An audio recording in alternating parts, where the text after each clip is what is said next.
एक घटित घटना है, बिल्कुल सच्ची एक घटना सुनो। एक लोगों ने अपने बेटे को घास छील के पढ़ाया था। उस जमाने में घास छीली जाती थी। घास छीलने का मतलब मजदूरी करके, निकौनी करके। इतना अच्छा बच्चे को पढ़ाया कि वो बच्चा पढ़ लिख करके पुलिस की नौकरी में लग गया और थानेदार बन गया, बल्कि और बड़ा कोई अधिकारी बन गया, एसपी एसएसपी बन गया। और ये सच घटना कि वो लड़का मैनपुरी में तैनात हो गया। उनके पिताजी सोचे हमारा लड़का बहुत दिन के घरे नहीं आओ, और इस समय का करीब घुटन के टाइम चल लो कहाँ धरो ये शहर में लाओ दे तो भुट्टा ढोरे ककरी भरी बुढ़िया में भर के मुड़े पर धर के पहुंच गया। और जब पहुंचो तो सीधे वो हुई एसपी ऑफिस में पहुंच गए। जब दुआरे पुलिस वाले खा रहे हैं तो छोड़ा उन्हें काला फलाने भैया बोले हाँ ये फलाने सिंह रात है। तो कहा रात तो है, बुला दे। तो वे सोचे कई आदमी कैसे काटे बुला दे, लेकिन चलो बुला देते हैं। जाके अंदर पहुंचे, वहां मीटिंग चल रही। तो बोले साहब, बोले हाँ आपके यहां से कोई आया है, नाम ले रहा है आपका। तो खिड़की होती है अक्सर, खिड़की खोल के देखे तो देखे पिताजी। और जब पिताजी का देखे तो वो थे काते उनका निवाला भीतर, और निवाल ले जाके पहुंचे। एक कुर्सी डाल, कुर्सी पति ने बैठा, चल रही थी मीटिंग है। मैं यहाँ को पूछी नहीं खाना बड़ा प्रेम थे इनका बैठा को आइए तुम्हारे कहाँ से आए को आए। तो बड़े धीरज में कहे कहा हमारे गांव के मजूर आई घर के। जैसे कहे मजूर वो आदमी झाड़ होगा और इतनी जोर से हाथ पटके मेज पर और कहना है दोस्त मैंने तुझे घास छील के पढ़ाया और पढ़ा लिखा के तुझे इस पद पर पहुंचाया और आज तू मुझे कह रहा है घर का मजदूर है। अगर तू गांव आ गया तो गोली मार दे। और वही आदमी गांव आ गया तो गोली मार दे। याद रख लेना। चल पिता कहने में शर्म लगती है? मैं तेरा बाप हूं, जैसा भी हूं तेरा बाप हूं, तुझे शर्म लगती है? अरे मैं तो प्रेम बस तेरे लिए भुट्टा लाया, प्रेम बस तेरे लिए ककड़ी लाया, खाने के लिए लाया, और तू मुझे मजदूर कह रहा इन सबके सामने। उस दिन से घर आ गया वो बुड्ढा। तो आंखों देखी घटना है, जिंदा में उसने अपने घर आने नहीं दिया। और जब व्यक्ति मरा तो कह करके मरा था कि मेरी मिट्टी में हाथ नहीं लगाने देना। और पहली बात तो मरने में आए ही नहीं, और आए भी हो तो उनको मिट्टी में हाथ नहीं लगाने दिया। और शायद वो चल बसे, वो भी चले गए समय। तो सोचो एक बेटा अपने बाप को बाप कहने में कतराता है पैसे के कारण। किस लिए? पैसे के कारण। इसीलिए साहब कहते हैं पैसे वालों की इस दुनिया में सबसे बढ़कर पैसा है। पैसा वालों की दुनिया में सबसे बड़ा पैसा है। पैसे वालों की इस दुनिया में सबसे बढ़कर पैसा है। पैसा पुण्य धर्म पैसा, व्रत पैसा, ईश्वर पैसा है। पैसा पैदा करने वाले इस दुनिया में, हाँ समझ लो, वो कहते हैं सब कुछ पैसा। पैसे वालों की इस दुनिया में सबसे बढ़कर पैसा है। पैसा, व्रत, ईश्वर सब कुछ पैसा है। और पैसा पैदा करने वाले सम्मान यहां पर पाते हैं। जो लोग पैसा जिनके पास है, हाँ लोग उनका आज दिन बाबूजी बाबूजी बाबूजी उनके पीछे पीछे पैसे वालों की कीमत है इस संसार में। पैसे वालों की इस दुनिया में सबसे बढ़कर पैसा है। पैसा, धर्म, पैसा, ईश्वर, व्रत सब कुछ। और उनको आज बाबूजी बाबूजी कहते हैं, जबकि मांस खाते हैं, दारू पीते हैं, अपने पिताजी के पैर नहीं छूते, लेकिन उनके जरूर चाहते हैं पैर छूने चाहिए। पैसा पैदा करने वाले सम्मान यहाँ पर पाते हैं और सत्य नाम को जपने वाले लुच्चे और नंगे कहलाते हैं। जो नाम का स्मरण करते हैं, भक्ति भजन करते हैं, उनको लुच्चा और नंगा कहा जाता है। ये समय है, इस समय कलयुग में, तो इस कलिकाल में मनुष्य को पहले तो विभाजित कर दिया और मनुष्य के साथ पैसे में विभाजन हो गया और मनुष्य की जातियां बना दी गई। उन जातियों में उपजातियां, जाने कितनी जातियों में जातियां बना करके, और आज हम सब एक साथ नहीं बैठ सकते, एक स्थान पर नहीं बैठ सकते। क्यों?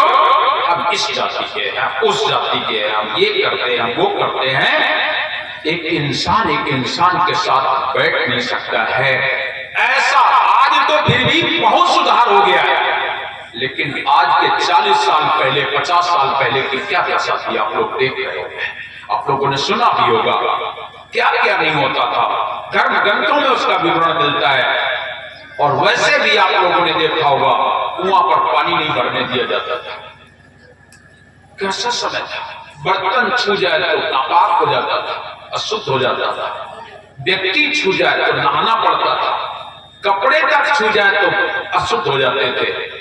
ऐसा लोगों में अंधविश्वास भर दिया गया। मैं आज आपसे पुनः निवेदन करता हूं, इस अंधविश्वास से ऊपर हटो। आज तो वैसे भी आप लोग इतना गिर चुके हैं लोग। कल भी मैंने आपको बताया था कि होटल में जाकर के एक प्लेट में बैठ करके अंडा खाएंगे, होटल में एक साथ बैठ करके मांस खाएंगे, एक ही गिलास में बार बार चाय पियोगे,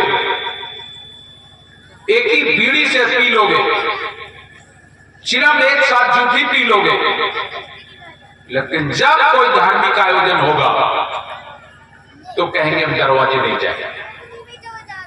बेटी का विवाह होगा, पैसा दे देंगे लेकिन खाना ना खाइए, मदद करा देंगे, काम करा देंगे, सब कुछ करा देंगे, लेकिन भोजन नहीं करेंगे। क्यों भाई? मतलब बेटी के यहाँ बेटी का कार्यक्रम चल रहा है तो उसमें भोजन नहीं करना चाहिए? सेवा करा देंगे, सब कुछ करा देंगे, काम करा देंगे, तुम्हारा दौड़ दौड़ के काम कराएंगे, खूब सेवा कराएंगे, और लेकिन भोजन का नंबर आएगा तो वो दाल रोटी छूट हो गई है ना। और दाल रोटी भी कहाँ बनती है भैया? पूड़ी बनती है, रसगुल्ले बनते हैं, बढ़िया बढ़िया सुंदर और सामान बनता है। दो भोजन करने से ऐतराज कर दिया जाता है। ये मनुष्य की दशा है। साहब उसी बात को बता रहे हैं कि ओ निरंजन ने मनुष्य को कितना भ्रमित कर दिया कि आज एक इंसान दूसरे इंसान के साथ बैठ नहीं सकता है। ये मनुष्य को कितना बढ़ाया गया, बताया गया इसमें। 4 खानी, 4 वाणी, 4 वर्ण, 4 वर्ण बना दिए। 4 वर्ण की एक और छोटी सी घटना याद आ गई। किसी संत ने पूछा कि आपने 4 वर्ण तो बना दिए, जिसने बनाए? कुछ लोग कहते मनु जी ने बनाए। तो उसने मनु जी से प्रश्न किया, मनु जी तुमने वर्ण बना दे 4। कहते मनु जी से वर्ण बने। तो मनु जी से पूछ रहा है कि मनु जी तुमने वर्ण बना दे 4, फिर न्यारे रंग बनाए क्यों ना? अगर आपने वर्ण बनाए थे तो अलग अलग रंग भी बना देते, तो कम से कम पहचान तो हो जाती कि कौन जाति का आदमी बैठा है। अब यहां इतने सारे लोग बैठे हैं, हम किसी को नहीं बता सकते कि कौन किस जाति का है। बता सकते हैं क्या? नहीं बता सकते। तो बड़े प्यार से वो पूछ रहा है, कह रहा है मनु जी तुमने वर्ण बना दे 4, फिर न्यारे रंग बनाए क्यों ना? तुमने अलग अलग रंग क्यों नहीं बना दे? अगर अलग अलग रंग बना देते तो दूर से आता तो पहचान तो लग जाती कि कौन आ रहा है। मनु जी तुमने वर्ण बना दे 4, फिर न्यारे रंग बनाए क्यों ना? गोरे ब्राह्मण, लाले छत्री, पीले के वैश्य बनाए क्यों ना? और करिया रंग के शूद्र बनाते, फिर पीछे को पैर लगाए क्यों ना? अरे मनु जी तुमने वर्ण बना दे 4, फिर न्यारे रंग बनाए क्यों ना? अगर तुमने वर्ण अलग अलग बनाए थे तो इनका अलग अलग रंग होना चाहिए था। गोरा ब्राह्मण होता, लाल रंग का छत्री होता, पीले रंग का वैश्य होता, करिया रंग के शूद्र होते, और फिर उनके पैर भी पीछे को होते, तो कम से कम दूर से पता लग जाता कि वो गोरे ब्राह्मण, वैश्य ब्राह्मण आ रहे हैं, कि गोरे हैं वो ब्राह्मण, ये जितने लाल लाल रंग के हैं छत्री, ये पीले रंग के हैं ये बैस, और ये देखिए काले रंग के हैं ये सब शूद्र, और इनके पैर भी पीछे को। तो कम से कम अगर आपने वर्ण बनाए थे तो पहचान भी बना देते, तो बीच में कैसे सब अलग हो जाते, दिखाई पड़ते अलग अलग। लेकिन याद रख लेना, ये वर्ण एक व्यवस्था रही होगी, एक व्यवस्था रही होगी इनके बनाने की, लेकिन वो व्यवस्था धीरे धीरे इतनी बिगड़ गई कि छुआछूत में निपट गई। जैसे चार बेटे होते हैं तो कोई डॉक्टर, कोई इंजीनियर, कोई सुनार, कोई लोहार, कोई काची, कोई बात जो बना दिया आप लोगों ने, तो उन्होंने काम करना शुरू किया। पढ़े लिखे लोग शिक्षा देने लगे, उनको विज्ञान था, वो शिक्षा देने लगे, ब्राह्मण हो गए। एक ताकतवर था घर की रक्षा करने वाला, कोई आ जाए दमंग आदमी डालेगा, क्या बात बताओ, उसको छत्री बना दिया गया। कुछ लोग थे अरे बाजार का काम बढ़िया करता था, वो खरीद के लाने लगा, उसको बैस कहने लगे। एक आदमी था वो खेती पाती धंधा रोजगार में लाग रहा है, तो लोग ने शूद्र कह दिया। बात ये थी, लेकिन उसकी तुमने जातियां ही बना दी, और आज अपने ही भाई को अलग कर दिया, अपने ही भाई को अलग कर दिया। सब भाई अलग अलग हो गए, कोई अलग नहीं थे, हम सब एक ही थे। ऊपर से वहां से जहां से आए हैं, जिस ईश्वर ने मुझे भेजा है, सब एक थे। तो चार खानी, चार वाणी, चार वर्ण, चार धाम बना दिए गए। भारतवर्ष में चार धाम है, रामेश्वर, जगदीश, द्वारिका, बद्रीनाथ, केदारनाथ, ये चार धाम है। चार धाम है, रामेश्वर दक्षिण में, जगदीशपुरी इधर, और बद्रीनाथ, केदारनाथ, ये चार धाम। द्वारिकापुरी, तो रामेश्वर, जगदीश, द्वारिका, बद्रीनाथ, केदारनाथ, ये चार धाम बना दिए गए। और चार धाम में नई बात बनी तो 64 और तीर्थ बना दिए गए, इसलिए 68 तीर्थ हो गए। चार धाम के साथ 64 तीर्थ बना दिए गए, और 16 कर्म बना दिए गए। मनुष्य के वैकुंठ जाने के लिए 16 कर्म, योग, यज्ञ, जप, तप, नियम, संयम, आचार, विचार, उपकार, सेवा, विद्या, धन, ईश्वराराधन, इस तरीके से 16 कर्म करने वाले व्यक्ति को स्वर्ग मिलेगा। ये कहकर के 16 कर्म बना दिए गए, और संतों में अलग अलग बना दिए गए। जोगी, जंगम, सेवड़ा, सन्यासी, दरवेश, मुसलमान, चीना, ईसाई, यहूदी, यवन, चार्वक, जैन, श्रावंगी, नाना प्रकार के संत बना दिए गए। संत मत के अलग अलग नाम रख दिए गए। तुम कौन हो? तपसी है, योगी है, आचारी है, ब्रह्मचारी है, वो कौन है? ब्रह्मदंडी वाले हैं। तुम कौन हो? सन्यासी है। संतों में अलग अलग बंटवारा हो गया। संत ऐसा नहीं होता कि सब संत माने संत, कायदा तो यही कहता है संत माने सब संत, लेकिन ना संतों में भी तुम कौन हो? अरे हम ब्रह्मचारी हैं। ब्रह्मचारी का नाम सुनते ही लोगों के जीवन में एक बिजली जैसी कौन जाती है, अरे भैया बाल ब्रह्मचारी है। आता जाता है उसे कि नहीं आता जाता इससे कोई मतलब नहीं, खाली बाल ब्रह्मचारी है। अरे योगी है भाई, अरे बड़ा सिद्ध महात्मा है, अरे बहुत बड़ा तपसी है, अरे बहुत बड़ा सन्यासी है। मतलब संतों में भी विवाद करवा दिया। ये निरंजन जी की देन है। संतों में भी छोटा बड़ा हो गया। महामंडलेश्वर वो मंडलेश्वर, तो वो फलाने महान, तो वो ठिकाने आश्रम के महान। इस तरीके से संतों में भी बंटवारा हो गया। जबकि साहब कबीर हमारे कहते हैं साधु साधु सब एक जैसे, साधु साधु सब ही बड़े, अपनी अपनी खौफ, शब्द विवेकी पारखी, सो माथे का मोर। साधु साधु साधु सब साधु, लेकिन ना साधुओं में भी साधु, साधुओं में भी साधु, सन्यासियों में सन्यासी, बैरागियों में बैरागी। क्या क्या बना दिया।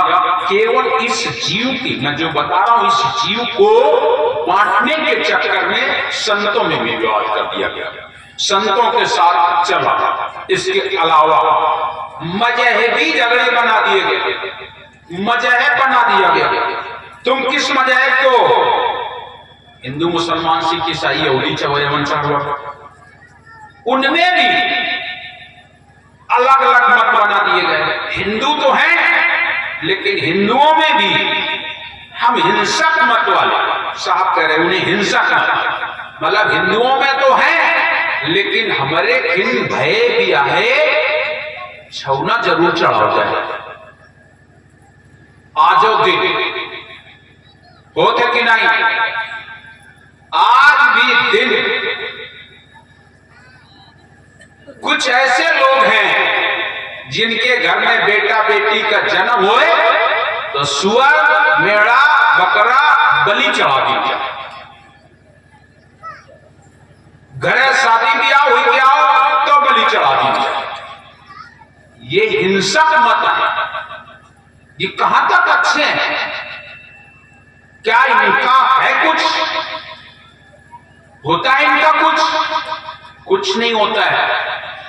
ये तुम्हारी केवल सोच है कि तुम्हारा भगवान, तुम्हारा देवता मेरा बकरा की बलि मांगता है, तो कभी नहीं मांगता है। ये तुम्हारी भूल है, इस भूल को मिटा डालो।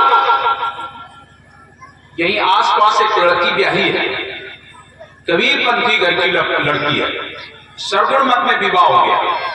जब घर शादियां होके आई, दरवाजे पर सुअर का बच्चा काटा गया। उसने तो कभी देखा नहीं था, मूर्छित जैसी हो गई। सब लोग बोले अरे होता है भाई, और उससे कहा जाए उठा करके चढ़ा दो यार। उसने नहीं किया, संकल्प ले लिया नहीं कर सकती मैं, न किया है न कभी करेंगे, और कभी नहीं किया। शादी हो गई, 1-2 साल नहीं 11 साल हो गए, बच्चे पैदा नहीं हुए। सास उसकी रोज लड़ाई होता है, अगर तुम हमारे देवतन की पूजा में शामिल ना हुई हो तो तुम्हारे लड़का बिटिया पैदा ना हो, तुम बांझ रही हो। उसने कहा मैं जीवन भर बांझ रह जाऊंगी, लेकिन मैं कभी आपकी पूजा में शामिल नहीं होंगी। और कुछ दिनों मुझे यह घटना उसने बताई, और ऐसी कृपा हुई कि आश्रम से जाने के बाद उसके गोद में एक बेटी का जन्म हो गया। मैंने उससे कहा बेटा अब अपनी सास से पूछ लेना कि तुम्हारा देवता रोक नहीं पाए।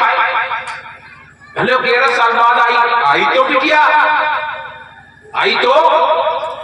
याद रख लेना, देवी देवता कभी ऐसा नहीं कहते, लेकिन अधिकतर लोग आज भी गांव देहात में इस बात को मानते हैं कि हमारे खेल ये ऐसा होता है, करना होगा, जबरदस्ती करते हैं, करना होगा।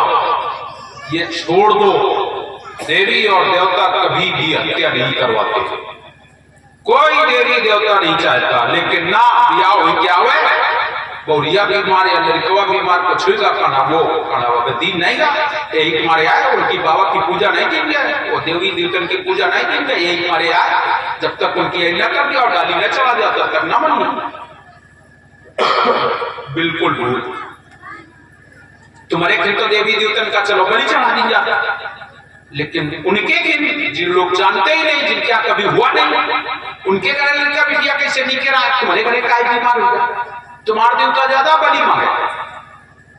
जीव मत मारो बापुरा, सबके एक प्राण, हत्या कबो न छूटी है। कोटिन सुनो पुराण, कभी हत्या नहीं छूटेगी। देवी देवता कभी बलि नहीं चाहते। जो लोग बलि चढ़ाते हैं, याद रख लेना तुम्हारी भी बलि चढ़ेगी। क्योंकि शब्द कहता है जो जय मारे सो दे मारे, कर्म प्रधान विश्व रचिता था, जो जस करे सो तस बल चाखा। बलि देने से कुछ नहीं होगा, तब तुम्हें ही बलि बनना पड़ेगा। कभी भी देवियों के नाम पर और भगवान के नाम पर, किसी देवता के नाम पर बलि मत चढ़ाना। बलि चढ़ाना बहुत खराब बात है। जैसा दर्द बुरा अपने को, वैसा दर्द बुरा सबको। जान सताना नहीं किसी की बहुत बुरा लगता है, रखो उस परमात्मा को बुरा लगता है। तो मजहरी झगड़े बना दिए गए, हिंसक मत बना दिए गए। मुसलमान भाई लोग कहते हैं नहीं हमारे यहाँ तो बकरीद में बकरा चढ़ना ही चढ़ना है, जबकि कुरान में कहीं नहीं लिखा है कि बकरी की बलि चढ़ाया है, हलाल किया जाए। कुछ नहीं, ये मांस खाना ये अलग चीज है, तुम लोग अलग से उसका उपयोग करने लगे। लेकिन बकरीद में बकरा कटे ऐसा उसके यहाँ कहीं भी नहीं लिखा है। लेकिन खाने वाले लोग अब कहाँ मानने वाले हैं। आगे साहब कहते हैं हिंसक मत, गाय मुर्गी बकरी को हलाल करना, भैंस बकरी सुअर निरपराधी जीवों को। एक बात मैं पूछना चाहता हूं कि जब बलि दी जाए तो बलि में हमने ज्यादातर 2 ही 3 जानवर सुने। सुअर की बलि, मुर्गा की बलि, बकरा की बलि, बहुत ज्यादा सुनी है तो गाय और भैंसा की बलि, ये बलियां सुनी। लेकिन हम तुमसे पूछा तो तुम्हारा भगवान कैसा है? वो गाय मांगे, मुर्गी मांगे, बकरा मांगे, अरे तुम्हारा भगवान तुम शेर का ही नहीं मांगे। शेर की बलि दे के देखो तो हम जाना, चीता की बलि देखो, बगर्रा की बलि दे, उनकी देव करो ना। मुर्गे का मांगे, क्योंकि ये शीश जानवर जहां मर्जी अवता पकड़ के टें कर दो। शेर की करो बलि तो समझ में आवे, चीता पकड़ लाओ, बगर्रा पकड़ लाओ, फिर बलि दे के देखो तो तुम्हें पता लगी कि वो तुम की बलि चढ़ावत कि वो तुम्हारा चलावा। क्या आप लोगों ने मजाक बना रखा है? देवी और देवता मांस खाते हैं,